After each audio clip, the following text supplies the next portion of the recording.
Hello, my name is Kristen. I live in a van with my cats, and I sell and share happy thoughts, and this is the Happy Thoughts podcast. It's Tunde Wey, right? I say it right? Yeah, you did. Okay. He was a presenter at the Hearth Summit that the Wellbeing Project, Harlem Wellness Center, and Omega put on. Tunde did a workshop where we talked about AI and the impact that it's having on culture and just the world in general. And he does social experiments, which I think are very interesting. We chatted for a bit, and then he said yes to being on the podcast. So there's lots to learn about him. We're going to chat today and have a happy thought and talk. Tunde, is there anything else you want to say about who you are? No, I do want to say that I'm boiling some peanuts. You're boiling some peanuts. Yeah. So I might just be like looking in the kitchen from time to Sure. time. Yeah. So food is in a lot of areas of your work, correct? Mhm. Where does that come from? It was a happy accident. Yeah, I opened up a restaurant in Detroit in 20, 2013. Just really by not by accident, but it wasn't like very well. It wasn't, yeah, it wasn't like a it wasn't a like a long-standing plan that I had. It just happened. Um, and then I just kept food just became just a central part of my work, I think. So you weren't into culinary things before that. Not necessarily, no. I mean, no, yeah, no. I just took an opportunity to open up a restaurant with a friend, and it sort of took off, and I was like, oh, okay, this is like the most successful thing that I've done, so I'm just gonna keep doing it. And yeah, and that's how food just kept being a part of my life. Yeah. It's interesting that you do the social experiments with it as well. Are your earrings real? They are. They're real oranges and they're dried. And one of them has a seed in it. Her handle is Slices of Citrus. And she has a farm in Colorado, I think. And she Yeah. just grows everything and dries it and dips it in pine resin and then makes jewelry. And it's Yeah. the same style of dried citrus. Well, she has mushrooms and chilies and dragon fruit. I talk about these earrings all the time. I wonder if people ever go find her, Well, but send me her info. I will. I Yeah. will. Yeah, she's doing cool stuff. Okay, we're gonna pull a happy thought. Ready? Okay. Let's do it. In a gentle way, you can shake the world. Gandhi. Say that again. In a gentle way, you can shake the world. Gandhi said it. Have you ever given somebody a happy thought and then they problematize the person who said the happy thought and they're like, do you know who this person is? Mhm. You have? So often. Are you gonna do that? I've never had anyone say that about Gandhi. So I'd love to hear more if that's where we're going. I can't do it to Gandhi, but there's enough criticism of him out there. Oh yeah? Okay.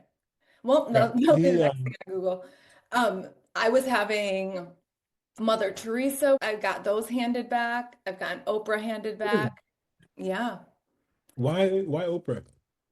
Um, honestly, I learn about what's going on in the internets through happy thoughts. I'm like, oh, we're mad at Oprah because nobody's taking her You thoughts. you mean you use a piece of paper to tell you what's going on in the digital world? I mean, I learn other ways too, but it's so interesting to see it within the social experiment of it all. Like, I love it when people say that because it's an opportunity, which I never have it with the person, but I have an opportunity in myself of deciding, do I want to keep that thought or not, or do I want to keep that person or not? I think it's really important to be able to separate words that are said from a person and what they've done. Like I have Napoleon Bonaparte in here, and his is one of my favorite happy thoughts. And I don't think that he did everything great. Okay, he's got to get the peanuts. What? Ooh, something just, yeah, it just boiled over. Ooh, okay, it's just steaming. Wow. Can you see it? Going Yeah. crazy? You should turn it down. What are you gonna Um, do with them? Oh, you know, sorry. We're gonna keep gonna, talking.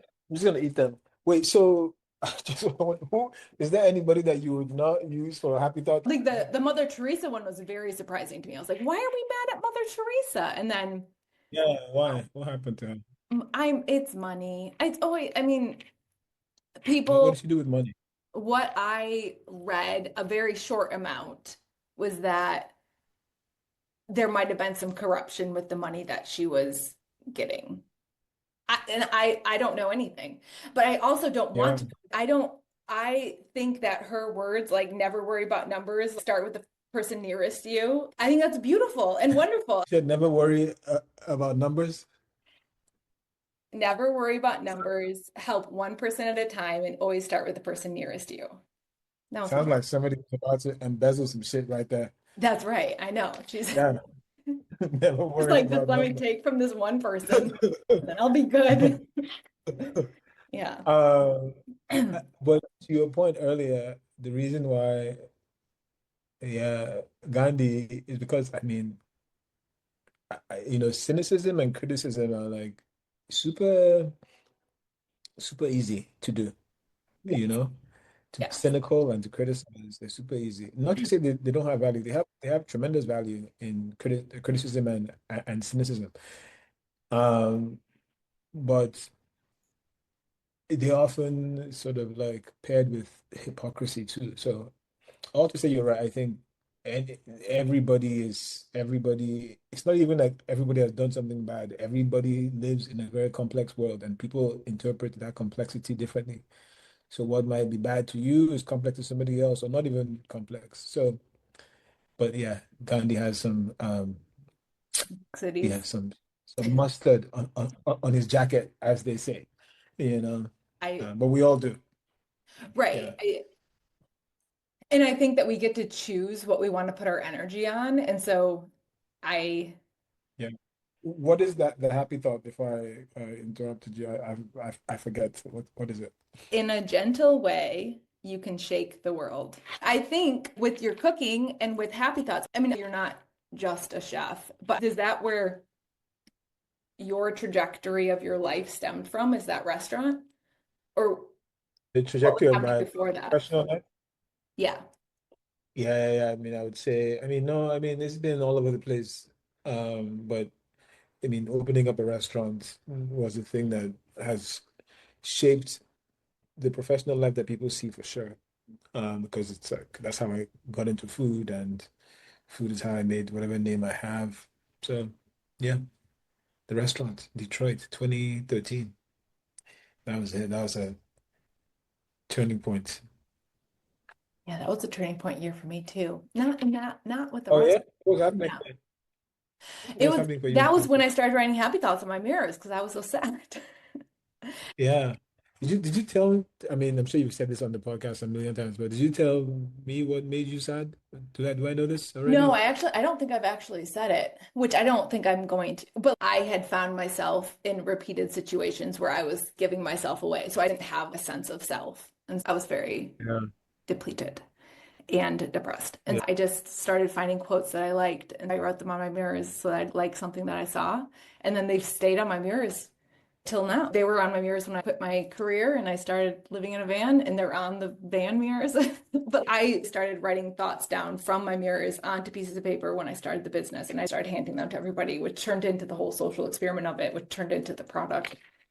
I don't Yeah. know what's happening. Yeah. Well, thank you for sharing that part. Yeah. Yeah. I mean, I've talked about it, but I used to think that if change was going to happen, it was somebody else, somebody bigger or somebody smarter or louder or in a bigger position of power. And I don't Yeah. think that anymore. I do believe I'm making change when I just hand somebody a happy thought, just with me being how I am and Right. like finding more love for yourself and finding more compassion for your own experience and forgiving yourself for the things that you do wrong allows you to hold space for when someone else messes up too, instead of throwing daggers at that, seeing that there's a person in there. Yeah, I mean, I think it just depends on the kind of change you're talking about. And there are all kinds of change. And even if you weren't doing anything, change will still be happening. Like that's the thing that is always, it's funny, like somebody close to me, we haven't talked in a while, and she said, we're meeting up, and she was like, oh, this is funny that we haven't seen each other in like a year. And I was like, yo, calm down. Don't make this a big deal. It was like, nothing has changed. Not much has changed, I said. And I was joking, but you know, it's true. Like everything that she knows about me has remained true, most of it. But things are changing all the time. You know, I mean, I've become a year older since we last spoke. I My blood pressure has gone up since. So like Not things are things are always changing. even in the same body anymore. So all to say that, I mean, I hear you on this idea that giving a happy thought is changing things. Um, but depending on what you're trying to change, um, you know, not every action achieves that change, if you know what I mean. Well, I think it changes things. It just might not be the change that it's not like I don't think we can d decide outcomes, but I think change happens. You know what I mean? Oh, you're about to use words on me now? About to be brilliant on me? I love it. Yeah. No, I know what you mean, but but what I'm also saying too is, um, I guess I'm saying change always happens. Hmm. You know, Agreed. whether we, yeah, whether you're doing or not doing anything, or not doing, change is always happening. So I'm not sure I understand then the value of saying you're changing things if you're not talking about the outcomes and if change is always happening. So what are you?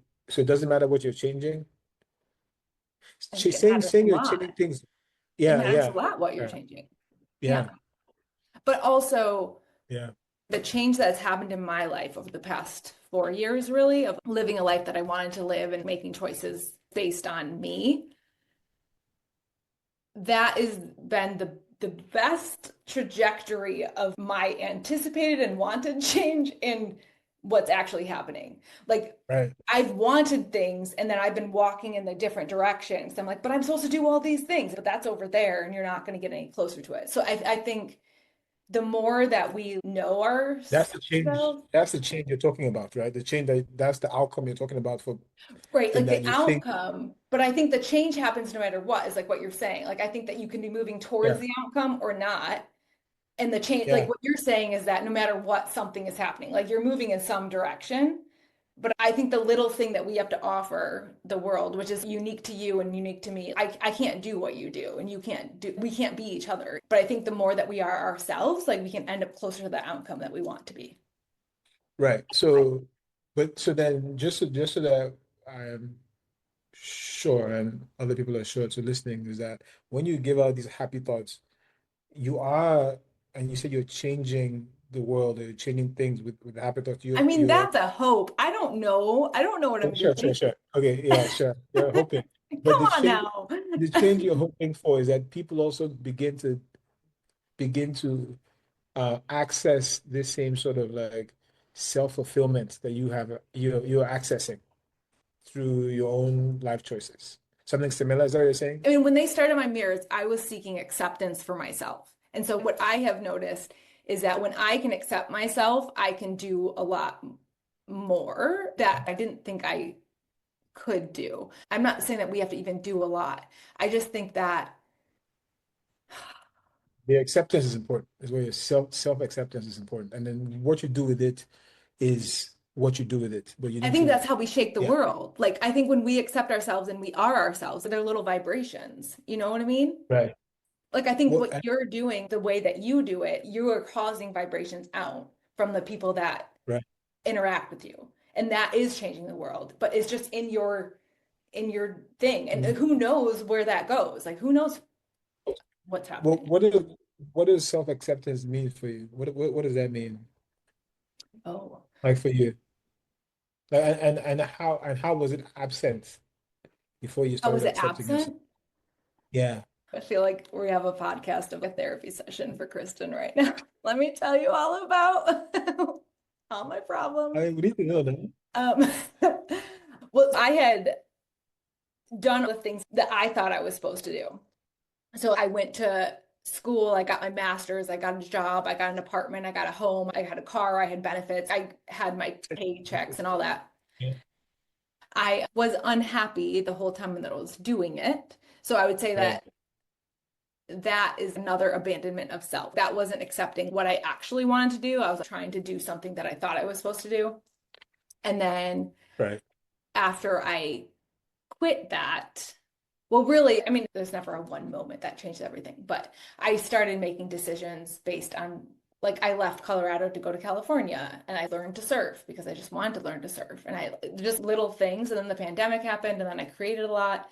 And then I was like, oh, I want to keep accessing this part of my brain. And so then I started accepting that I might want to do something that is not in the boxes that I had pictured existed. And then I hopped down to them. So I feel like all of those steps was just accepting me for what I wanted to do. I don't know. Hmm. Why am I being I, interviewed? don't worry. I knew this I'm was going to next. happen though. Okay. Um, so was it the sadness that triggered your realization that you were not accepting yourself? No. Yes, but like So 10 how did years later. what do you mean by that 10 years later? I white knuckled it for a long time because it was really Oh yeah, yeah, stable yeah, to yeah. not do that. So then the accumulation of white knuckling it led to this like deep sadness. And then that was how you knew that you weren't like living in your truth. You weren't accepting yourself. The moment that I changed things was when I noticed that stress and passion can't exist at the same time for me. Like if I am excited about something, it will die very quickly if I hop back into doing something that stresses me out. Okay. And so that's why I left.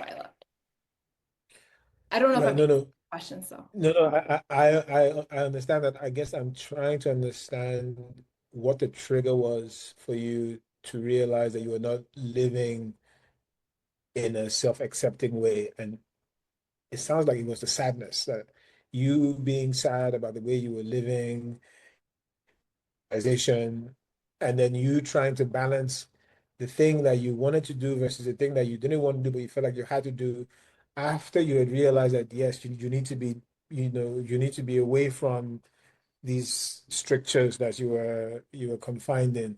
Is that the gauge, for self-acceptance? Like if you're not happy, then it's probably because you've not accepted yourself. I'm trying to get to this question is that if sadness is how you recognize that you're not accepting yourself, it's like one of those, it's a gauge, it's a trigger, it's um a reminder. Then what's your relationship to sadness now? If you're sad now, what does that mean? And how is that sadness different Mhm. from the other sadness that you were experiencing in your non-self-acceptance phase? I think I accept it more. Like I just know that this is a moment and I have created a life that I now have space to do the things that I need to do to make me not make me happy, but um I don't know. I mean, I And just so feel sad. It that makes doesn't feel like it's gonna end me anymore. It just feels like mm, that's something that's happening. do you know? I mean, it's funny. It's not funny you say that, but when I started therapy, I don't remember when, but my first therapist, maybe 8 years ago, we're in 2025, maybe 7 years ago. And I remember talking to my therapist about being like depressed because I also it's part of my own makeup as well. Um, and and the thing about me being when I'm depressed is that I go into what my therapist called shame cycles. They're Mhm. really just binge cycles where I'm binging. So I'm binge eating, binge sleeping, binge TV, binge sex, like just binging. Mhm. And And then and he was trying to tell me that I need to create distance between the you know the feeling of being depressed and the binging. He Hmm. wasn't telling me that I shouldn't binge. It was just like just create distance so that you can understand what's happening. I was like it's impossible. It was like why? And I said because as soon as the feeling comes, and it doesn't just, I mean, sometimes it comes suddenly, but it sort of seeps in a way that you don't see it coming, and then when it's there, it's like, oh shit, it's sudden, but it's been happening, it's been building. Um, and he said, and I say, that when that feeling comes, like I need to get away from it, like I can't. And he's like, why? It's like because I feel like if I feel it, I'm gonna die. That's what I said. And he's like, Hmm. it's like, no, you're not gonna die. I He know, but it says, does feel like it. he said, he said, feeling can kill you. I was like, and he said he just unlocked something in my brain. I'm like, oh shit, of course. Like I I know. mean, I still feel the same way. Still feel like I'm gonna die. So when you say now that like oh in the past you did your sadness right now your sadness doesn't feel like it can end you versus in the past. Like I want to get there. Like I want to get to a place where I can just be like really sad and don't think like I'm gonna die. You know? It's crazy. I was just journaling this, where I was playing in a bad emotion. I Yeah. was just observing that I felt safe enough to feel it, which was such a crazy feeling to be just curious of what is this? Like, what are we doing down here? And It's I amazing. I after my mom passed, I was struggling. I was binge eating. And I felt so bad. Like every day I was physically feeling bad the next day. And I was like, this is yesterday you coming into today you. It's so annoying. And Mhm. I can't check today because yesterday already fucked it up. And so Right, right. I I don't know why, but I had three words come to me. I was trying to disrupt the cycle. And so Mhm. decide, listen, and observe. I was like, okay, in this moment, what am I going to decide to do? I was like, just make a decision. And it's okay if you don't do it, but like, try. Are you going to do something different today? Even if it's just drink more water today and eat whatever you want, but just drink the water too. And then Mhm. I was trying to get in a place of curiosity. So then I was observing myself. How do I feel? Like, give myself 24 hours, observe it during the day. What is trying to control my actions? And then listen to myself, listen to like that felt really good. I hated that. I don't want to do that again. I want to try that again. Just let things kind of pass through. And it actually really it changed the trajectory that I was on. So when was this? When was this? It was in like March of this year. Wow. Yeah, I wanted to just go back to something that we're talking about and say, at least for me, and I'm sure, I don't know, I'm not sure, but maybe for you. Now, when I say depression makes me feel like I want to die, I'm not talking about suicide. I don't want to kill myself. That's not what I'm saying. I'm saying that like there is a pain that is so, it feels so overwhelming that it feels like the pain itself is going to kill me. Not like That's what I I'm was gonna hearing. just to Yeah, make that distinction. Yeah, that's a good yeah, distinction. I have felt both, but mine's more yeah, anxiety. But when I was more depressed, I was definitely more apathetic to living. Like if a car hit me, yeah. it'd be cool.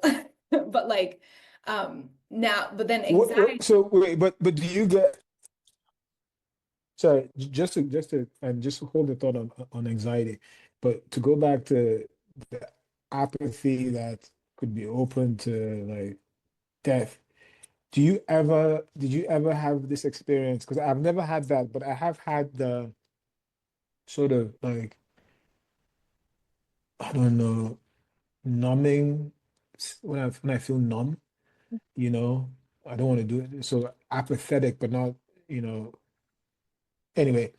But then something happens that just like something like I'm startled or there's some stimulus, some external stimulus that happens that is just like so like brings me into life because it's like fight flight mode is activated. Did that ever happen to you when you were like apathetic and like you're like and you're saying to yourself like if a car hit me it didn't matter, but then a car like hits you and you just like you flinch and you're as an example, is that something that I don't yeah, that's my question. I don't know. I mean, I got very medicated at one point. And so some of that time period was drug-induced apathy. So I don't think I could Yeah, snap out in some ways. I think that mental health drugs can be extremely helpful for a lot of people. And I think that yeah. it wasn't what I needed. But yeah, anxiety is my biggest thing that I deal with. And then really like Hmm. handing happy thoughts out with the business was me very socially uncomfortable. And I was like, I don't know how to talk to these people. Like even at the summit, they ground me into spaces. They're what I have to offer because I don't know what to do. So I'm like, Yeah, yeah, give yeah. you a happy thought. I'm doing this thing, this experiment where I'm not drinking. Actually, it's not an experiment. It's just I'm just not drinking that much. I'm not drinking. Yeah, it's just what's happening. Okay. And I'm not against drinking. I think drinking is delicious and it's great, but I'm just not. Yeah, I'm not doing it. And I used to be a drinker, not a heavy drinker, but I'll drink Mhm. when people were drinking. But drinking is a way like I think a lot of people use to manage anxiety. Mhm. It's like self-made drinking or smoking or whatever it is people do. But there is something about, when you go back to this, you observe, listen, decide. There's something about um being anxious, like the way you're curious about your depression. There's something about being like curious about the anxiety, where the anxiety is happening to you, and then you're just like playing with it. You're like, oh, what the fuck is this weird feeling? Like yesterday, I went to the bar to meet up my friend who invited me to watch like the football game, the American football game. And there was a fellow there who I had text um, because I wanted to talk to him. We don't have a relationship. This other person that I had text, but I had no idea that he was going to be at the bar. But I guess it's Detroit, so people sort of like go where people go. Anyway, so I get there and I see him, and the first thing he says is like, "Hey, Tunde, what do you want?" That's like what he said, to me. It's like you text me and I haven't Oh. talked to you in 10 years. What do you want? So this is the other fellow. And there's to the table of people, and I was just like, I didn't even know how to respond. I was super anxious. I'm like, why the fuck is he asking me this question? Like, and he just kept this like, so what do you want? I'm like, bro, chill the fuck out, like I can't think about I just cycled 4 miles to get here, all of this, and I did want something, but it wasn't like that wasn't the place to have the conversation. But I started feeling all of these things happening in my body. I just felt like really uncomfortable, really like shame, all of these, all of these things. And if I had been drinking, I was drinking, I'd just be like, it'd be easy to like maneuver through that thing, right? Because I'm a little Right, but tipsy. I'll those make a different, yeah. joke or something. Yeah, so there is something, but anyway, I felt all of those things, all of those feelings, and I didn't die. We worked through it, and it was fine. And it's also it's not that I felt the anxiety and then a brilliant outcome happened. No, there was no brilliant outcome, but I also didn't die, and I there's some value, maybe a lot of value to that being our ongoing experience with anxiety. So you feel that shit Yeah. and you don't die, but nothing brilliant happens. So you just like, I don't know, just feel it. Yeah. Anyway, that came to mind when you were talking about handing out happy thoughts when you're anxious. And maybe that's fine to be anxious and have no happy thoughts. It's like going to a bar being anxious and not having a drink in your hand. It's just like, Yeah. what do I do with my fingers? Yeah. Yeah, yeah, I can.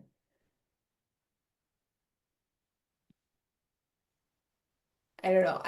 It's so funny. Like anxiety is so, like a panic attack feels like a heart attack. Mm. Anxiety is like little tentacles that can grip you. And it's Is like he was just asking a question. Like, I'm not saying this in a bad, like such a self thing, like you're the only one experiencing it and seeing it. Like the perceptions that were, sometimes, well, sometimes just you. Sometimes it's no. Sometimes your anxiety is real. Sometimes it's like people are laughing at you, yeah, you well, know.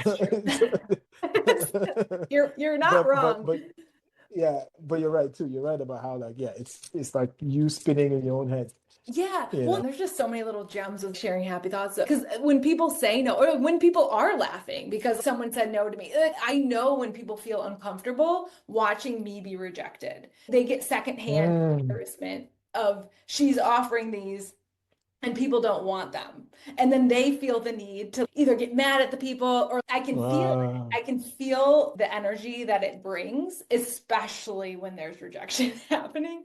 And I don't know. There's just something that's happened where I do it so much and the yeses are so good.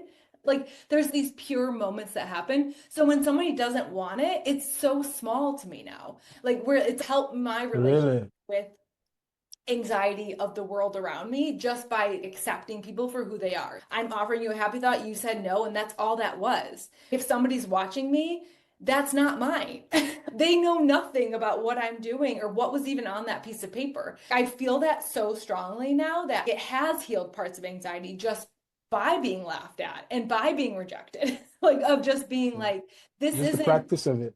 yeah, like I've been told no millions of times. Like I got told yes 100,000 times, and that's a really cool number. But millions of times being rejected is it does something to you. You know what happened yesterday? I was taking a walk with this with a new friend, and we were walking in the neighborhoods, and there were these kids that were playing American football. That seems like a theme in my stories, but they were throwing the ball. These like four kids. They must have been under 12 years old, between 12 and under 13 at least, their age. And then I walked by, and I wanted to throw with them. I don't know, because I was just feeling like doing something. And but there was a basketball right. They were playing on this patch of field, and then there was a basketball off on the sidewalk away from them, and it looked like this. Anyway, I picked it up and I'm bouncing it. I'm just right there. I'm bouncing it. I'm bouncing it.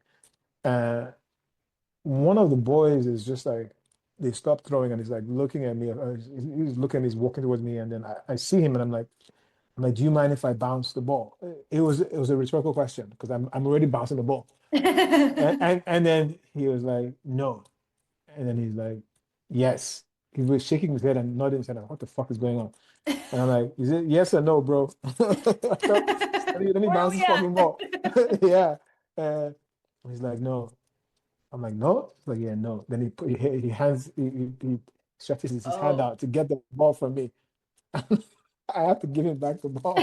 And I feel so stupid. I'm like, I'm 42 years old, and this 13-year-old child is like collecting his ball. But I'm like, and then he's like, he says like, I don't know you, and then he Um, takes it. But in that moment, I don't feel 42. I feel 13 as well. I feel like this motherfucker right. is Yeah. like sunning me, Yeah.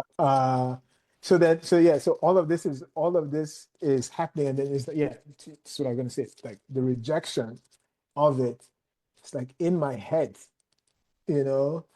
And Yes. listening to you makes me feel like, yeah, I need to be rejected more by like some 13-year-old boys, just I so I mean, then, happy thoughts are the way to do it. They're not even my thoughts. Like I'm handing a Gandhi thought. So someone saying no to that, I even get to hide behind. I yeah. didn't even say this thing. There's something about like there's yeah this intermediary that is interesting. Like if you were going around um, photographing people, it's the same thing. I think people rejected that because there's a camera. At least for me, I would feel. Right. less affected.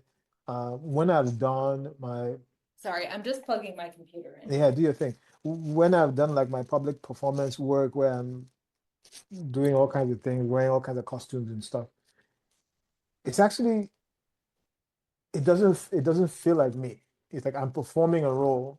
And Mhm. so you're rejecting the role. You're not rejecting me as a person, but definitely bouncing a basketball as myself in my regular street clothes and being Yeah. told to hand the ball back does feel like a rejection of me. Yeah. Not, yeah, not a role that I'm performing. Yeah. Yeah. Well, and like, and that had nothing to do with you. Like it really, Yeah, of course, you're right. Yeah. I mean, yeah, exactly. Because which is just so interesting because it does feel like it has yeah, everything to do with you, like what's everything. Yeah. I'm like, happening. what the fuck is And wrong with then, this? Yeah. yeah, but I just find that so fascinating to think about. Just how we started this. You This haven't. conversation really got away from me Yeah. today. Oh, you did? Well, people learned a lot about me today. Do you feel like with your mental health stuff, have you found managing your mental health as you have gone different places challenging? Different, what about different places, like Like, physical places? and like just the different, like the fact that you were up on the stage with Jamia Wilson talking at the Hearth Summit. Do you see a hierarchy in any of the things that you've done? Like, oh, that was a really cool thing. Or do you just take the opportunities as they come? Both. Yeah. I'll take him as the comment. I'm like, oh, that was cool. Yeah. And you seem very chill. Yeah. That's Sometimes, I mean, yeah. I'm chill right now. Sometimes I look chill, but there's a lot of shit happening inside, a lot of turmoil that is not showing. Yeah, but What do you do to help your mental health?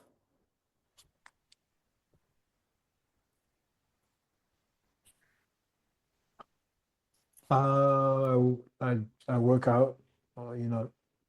I think consistency is a thing that I try to. I'm actually coming out of like a little.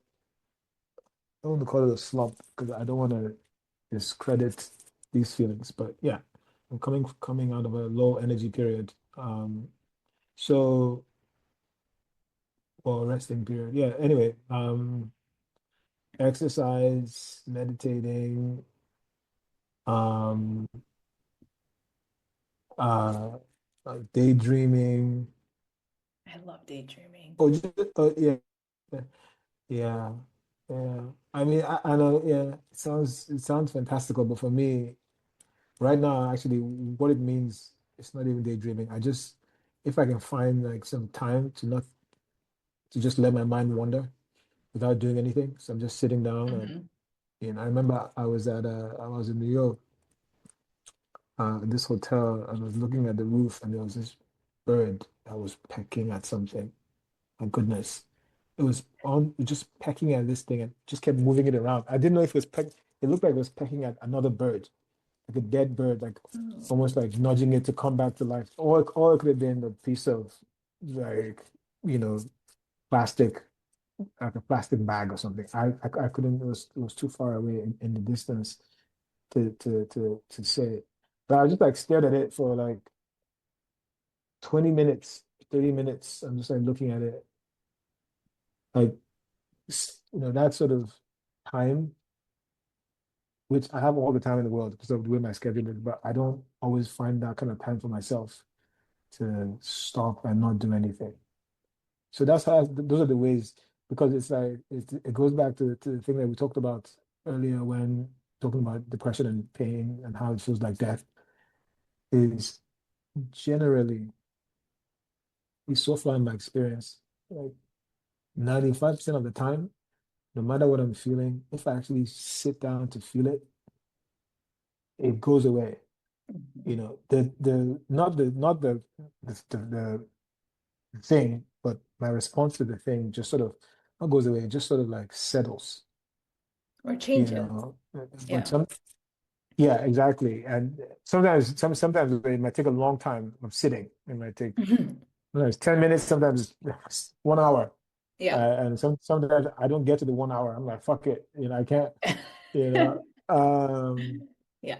But yeah, so just finding time, that's how I take care of myself. I think it's just like if I can find the time to, other time, the courage to sit down and face the thing, then it's not as it's not as bad as I think it is. I like that you said the courage. The courage to stop, I think, is such a Yeah. minimized thing, where it's go, go, go and hustle and do all the things. And stopping is so healing because you don't Yeah. even know. I think that the initial question is about self-acceptance. I don't think that you can even hear yourself unless you stop, and then if you can't hear yourself, how could you know yourself? And how could you accept yourself if you don't know yourself, you know? Yeah. Yeah. Yeah. And stopping is so simple and so challenging that I think we, And we're also not in a system that designed to, the part of what makes what you're doing interesting and, brave is that you have traded um, material security for emotional security, which is almost an impossible trade-off because if you're materially insecure, then you're not going to be very emotionally secure. But I think a lot of people, a lot of people just you work or you're doing shit so much that you can't stop. Because what Mhm. does stopping look Right, like? If right. you like, I'm going to stop for a day, or you're going to get fired, or Hmm. you're going to have to use your PTO or something. Yeah, you got to ask Um, permission. yeah, which anyway, yeah. So, yeah. So I think this is a message to me that I have the space, so I should take the space. A lot of people don't. Yeah.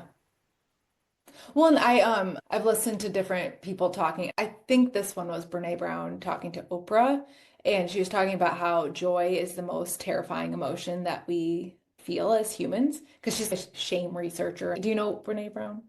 Okay. I know. Yeah. Um, and it's because of foreboding joy. Like you're always waiting for the shoe to drop when you have something good.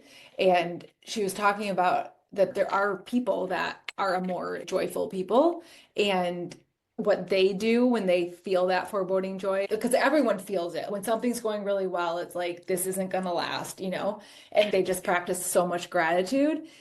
And that's how they stay joyful. And I love that because it's free. It doesn't matter what is going on in your life. It doesn't matter how many hours you have to work or what stresses you have. If you feel joy and find gratitude for it, you are going to find more joy in whatever circumstance you're in. And I really like that. I like it when there's things that we have access to within ourselves. Exactly. I don't know I don't know what this foreboding joy means. I think Mm, if your joy comes from, which my joy too comes from, if your joy comes from like getting things, like I just found out that I got something material, that's important to me, like a quarter of my income or something. That is, you know, that is joy, that brings joy, hmm but then I can understand how that joy is foreboding because uh what if it doesn't come through, or what if you can't replicate it, you know? But the sort of joy that makes the most sense to me is like, all right, what is within my sphere of influence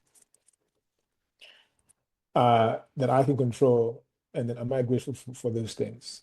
And so, if you're already paying rent in a home, uh, for example, then walking into that home and finding joy in that home is, that's within your sphere of influence. Like, hmm that's like your baseline. If you can find joy in your baseline, even if your Right. baseline is like eating potato chips, for real, like that's like if you can find joy in that, then there's no foreboding there. It's when you're like off your baseline, and then that's when things start becoming foreboding because like, oh, this is not where I usually am, so this could disappear. You know? Yeah. And the Yeah, the not knowing of it all is terrifying. The gratitude part of with the situation, congrats, by the way, that's amazing. What I try to do, where, wow, I'm so grateful that I got this thing. I'm going to be so grateful when it shows up, because all we have control over is right now. In this Exactly. exact moment, all you can do is be happy that you have it, that it's coming. And this moment does not dictate when it doesn't come through.